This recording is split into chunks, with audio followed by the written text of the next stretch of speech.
શીખવા જેવું આટલું જ છે, લાંબુ કાંઈ નથી. શાસ્ત્ર ભણતા ના આવડે તો કાંઈ નહીં. જાણવું મારો સ્વભાવ છે, કરવું મારો સ્વભાવ નથી. ત્યારે આ કર્યા વિના થાય છે. હા, કર્યા વિના થાય છે. આંખ કઈક કરે તો થાય કે આંખ કર્યા વિના પણ ક્રિયા તો થાય, બહાર થાય. આંખને કરવું પડે? કઈ કરવું ન પડે. આંખ જેમ દૂર રહીને થતી ક્રિયાઓને જાણે, એમાં જ્ઞાન થતી ક્રિયા પોતામાં અને પરમાં થતી ક્રિયાઓને માત્ર જાણે છે. આંખ માત્ર જાણે છે, આંખ કાંઈ ન કરે. જો આ હાથ ઊંચો નીચો થયો, આંખે હલાવ્યો, આંખે હલાવ્યો હાથ કે હાથ હૈલો, હાથ હૈલો એમ આંખ દેખે છે. આંખ એમ દેખે, આંખમાં એમ દેખાણું કે હાથ હૈલો, એ હાથ સ્થિર થઈ ગયો. આંખ એમ જ દેખે છે. જે ક્રિયા બહાર થાય છે એને દૂર રહીને આંખ દેખે જ છે. માત્ર દ્રષ્ટાપણું છે. એમ જ્ઞાનમાં જ્ઞાતાપણું છે. જ્ઞાતા દ્રષ્ટા આત્માનો સ્વભાવ છે. જ્ઞાનની અપેક્ષાએ જ્ઞાતા અને દર્શન ઉપયોગની અપેક્ષાએ દ્રષ્ટા. જ્ઞાતા અને દ્રષ્ટા એટલો જ માત્ર સ્વભાવ છે. હવે એ સ્વભાવમાં જો આવી ગયો તો એનો અનુભવ થઈ જાય છે. કરતા બુદ્ધિ છૂટીશું અને જાણવાના સ્વભાવમાં આવ્યો છું. એ જ વખતે એને વિકલ્પ માત્ર છૂટી જાય. ઉપજે મોહ વિકલ્પથી સમસ્ત આ સંસાર, અંતર્મુખ અવલોકતા વિલય થતા નહીં વાત. અનાદિ કાળનો જે સંસાર હતો, એ સંસારનો અભાવ કરતા કેટલા દિવસ લાગતા હશે? એક સમય. અંતર્મુખ અવલોકતા વિલય થતા નહીં વાર. કેમ કે ઉપજે મોહ વિકલ્પથી. વિકલ્પની જાળ ઉભી થાય છે, તેથી આ સંસાર ઉભો થયો. પણ વિકલ્પ તૂટ્યો, નિર્વિકલ્પ અનુભવમાં આવી ગયો, અંતર્મુખ થયો. આખા સંસારનું જે કારણ મોહ વિકલ્પ, નિર્વિકલ્પ અનુભવ આત્માનો થાય. અંતર્મુખ અવલોકતા વિલય થતા નહીં વાર. પણ અનંત કાળથી સંસાર છે તો અનંત સમય તો જોઈએ કે નહીં? અનંત કલાકો જોઈએ કે નહીં? અનંત દિવસો જોઈએ કે નહીં? બિલકુલ નહીં. જે દ્રષ્ટિ બહિર્મુખ હતી એ દ્રષ્ટિ અંદરમાં. બસ એટલી વાત. એક જ સમય. એકદમ ધર્મ જેવું કોઈ સહેલું કાર્ય નથી.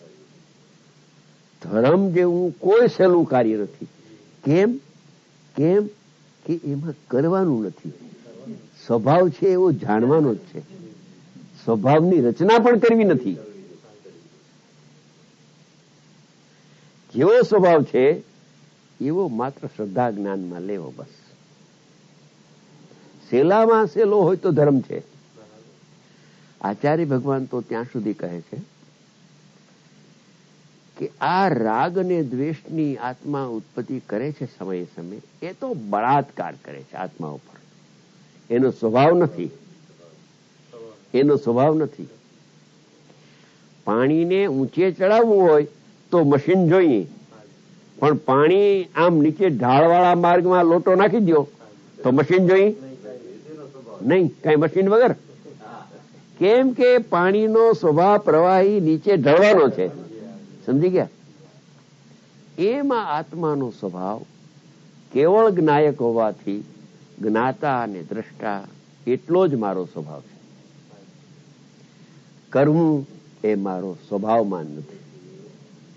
એવા સ્વભાવનું જ્યારે ગ્રહણ કરે ત્યારે એનો બેડો પાર થાય. આજે કરે તો આજે, કાલ કરે તો કાલે. આજે જ કરવું પડશે, એને છૂટકો નથી. જ્યારે એને સુખી થવું હોય તો જ્ઞાતાનું શરણ લેવું પડશે, જ્ઞાયકનું શરણ લેવું પડશે. હું તો જ્ઞાતા જ છું. રાચી રહો ક્ષણ ક્ષણ ભયંકર ભાવ મરણે કાં હો રાજ. એટલે કરતા બુદ્ધિથી એ સમયે સમયે ભાવ મરણે મરે છે. જ્ઞાતા સ્વભાવનું ખૂન થાય છે. પણ જ્ઞાતા થઈ ગયા પછી ક્રિયાઓ નહીં અટકે. તમે જો કલ્પના કરો કે હું જ્ઞાતા થઈ ગયો અને જગતની બધી ક્રિયાઓ અટકી જાય તો એ નહીં બને. એમ નહીં બને. રોટલી બનશે અને એનો અકર્તા રહેશે, બનવા છતાં પણ અકર્તા રહેશે. કેમ કે પહેલેથી બનાવતો જ નહોતો. એ તો હું બનાવું છું એમ બની ગયો તો, બનાવું છું એમ બની ગયો તો, મફતનો દુઃખી થતો હતો, બની ગયો તો, ભ્રમ થઈ ગયો. કોઈ કાળે કોઈ પણ આત્મા પોતાના અને પરના પરિણામને કિંચિત માત્ર ફેરફાર કરી શકતા નથી, લાવતા નથી, છોડતા નથી, મૂકતા નથી. માત્ર પરિણામ જ્ઞાનમાં પ્રતિભાસ દેખીને, દેહની ક્રિયાનો આમ પ્રતિભાસ દેખીને એ જોડે ઉભો છે, ભ્રમ થઈ ગયો કે મેં કર્યું તો થયું. સાવ ખોટી વાત છે.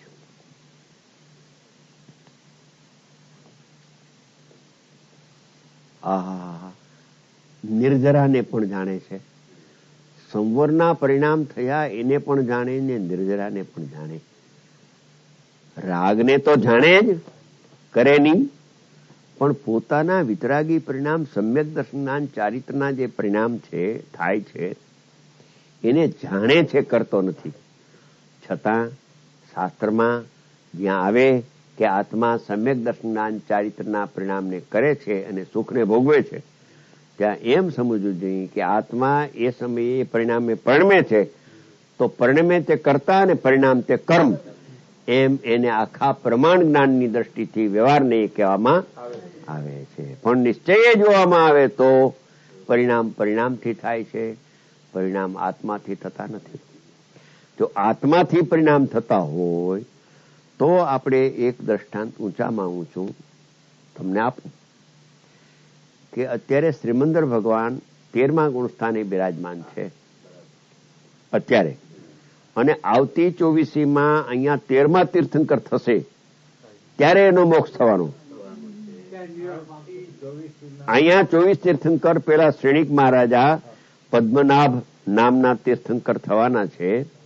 એ પછી 23 બીજા કુલ 24 તીર્થંકર થવાના છે. આ 24 આવતી 24 એમાંના 13મા તીર્થંકર અહીંયા જયારે પ્રગટ થશે, પરક્ષેત્રમાં થશે, ત્યારે એનો મોક્ષ થશે.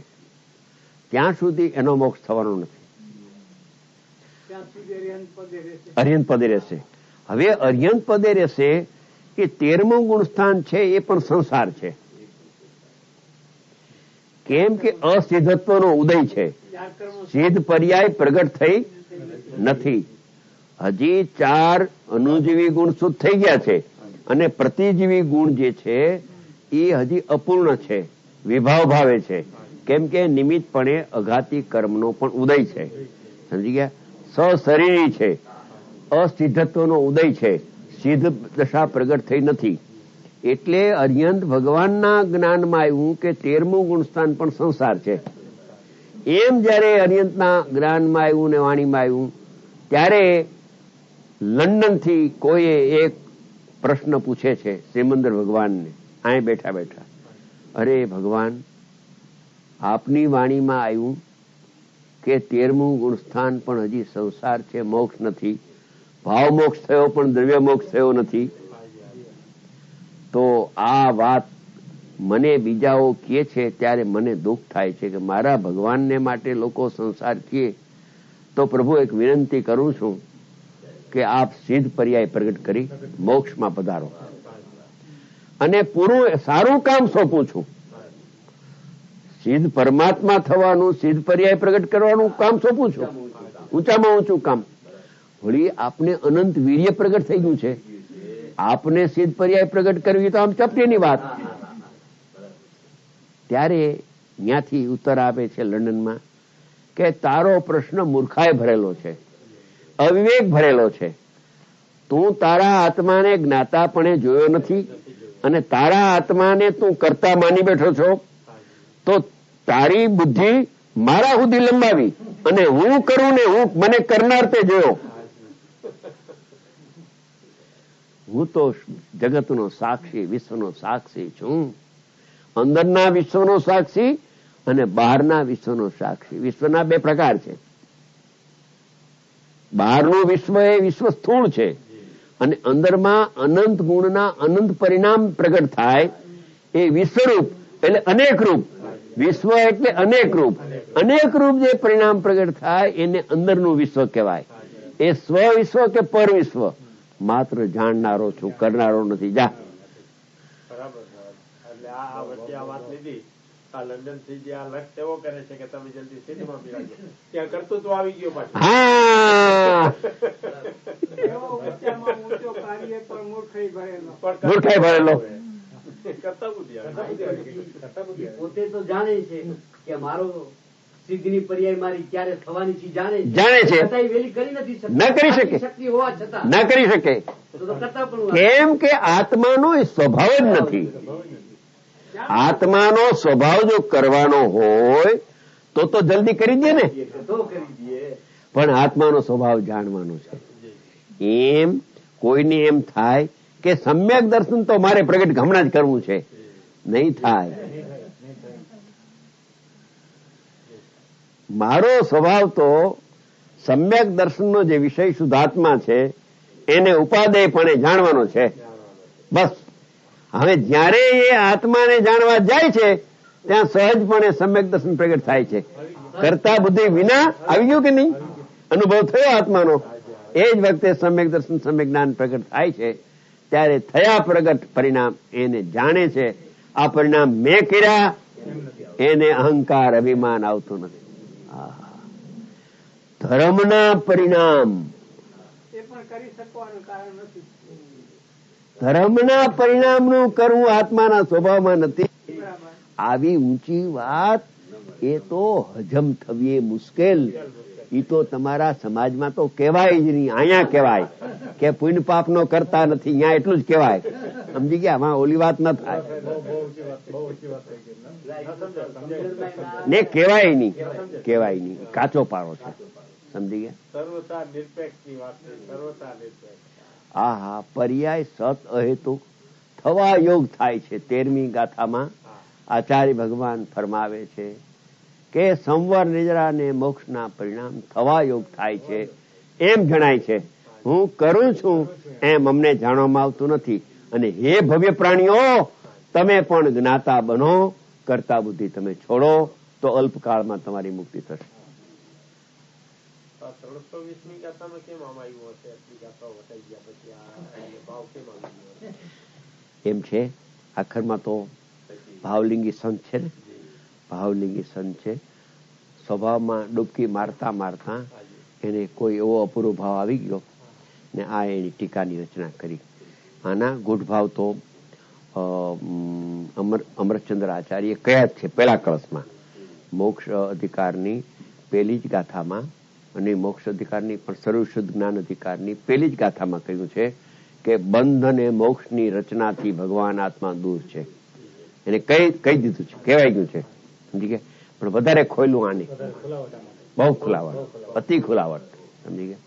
આ જયારે ગાથાની માગણી કરી 67ની સાલમાં, એટલે 15 વર્ષ થયા, રાજકોટમાં માગણી કરી, ત્યારે ગુરુદેવે કહ્યું કે ગાથા તો સારી છે પણ એનો અનુવાદ નથી, સામે કોઈ પુસ્તક નથી, પાના નથી, કેવી રીતે આ લેવી? ત્યારે રતિભાઈ કહ્યા કે હમણાં હું સોનગઢ મોકલું છું માણસ, અને એનો અનુવાદ પંડિતજી પાસે કરાવી અને કાલે આવી જશે. તો એ જ ટાઈમે સવારે અમે 9:30 વાત કરી. ગુરુદેવે હા પાડી. ગુરુદેવની હા પાડી એટલી જ વાર હતી, માણસ મોકલી અહીંથી કોલ કર્યો રાજકોટથી મગલનાથ સુંદરજી ઉપર કે તમે પંડિતજીને કહો કે આ અનુવાદ તૈયાર રાખે. માણસ રવાના થઈ ગયો છે. વાં માણસ પહોંચ્યો છું અને વળતા બસમાં રવાના થઈ ગયો. રાત્રે અહીંયા આવ્યો 7-8 વાગે 9 વાગે. રાત્રે પ્રેસમાં આપી દીધું. એની ગોઠવણ પહેલેથી હતી. સવારના 5 વાગે ગુરુદેવ જ્યાં ઠલે જતા હતા ત્યાં પાના હાથમાં આપ્યા. અરે આ અનુવાદ થઈ ગયો અને છપાઈ ગયું ક્યારે? કે થઈ ગયું. તો કે આજે જ લેશું. કેમ કે સામે પાના હોય ને તો લઈ શકાય. જીવનની રુચિ કેટલી સમજવા માંગે, રુચિ કેટલી તૈયારી. તૈયારી આ ગાથા કોઈનો હીરો છે. કેટલા આ શેરીના કાંકરા ને પથ્થર હાથમાં આવે તો ધનવાન કહેવાય? કહેવાય? ન કહેવાય, ન કહેવાય, ન કહેવાય. નાના નાના હીરા કદાચ લાખ તમારી પાસે આવે તો એક હીરા જેટલી કિંમત નહીં. એક કોઈનો હીરો બસ છે. સમજી ગયા? આ કોઈનો હીરો છે. જીવનમાં સાંભળવાનો યોગ મળવો બહુ દુર્લભ છે. એવી અપૂર્વ ગાથા છે. સમજી ગયા? મને બે પ્રકારના ભાવ લઈને હું આવ્યો. એક 320 ગાથા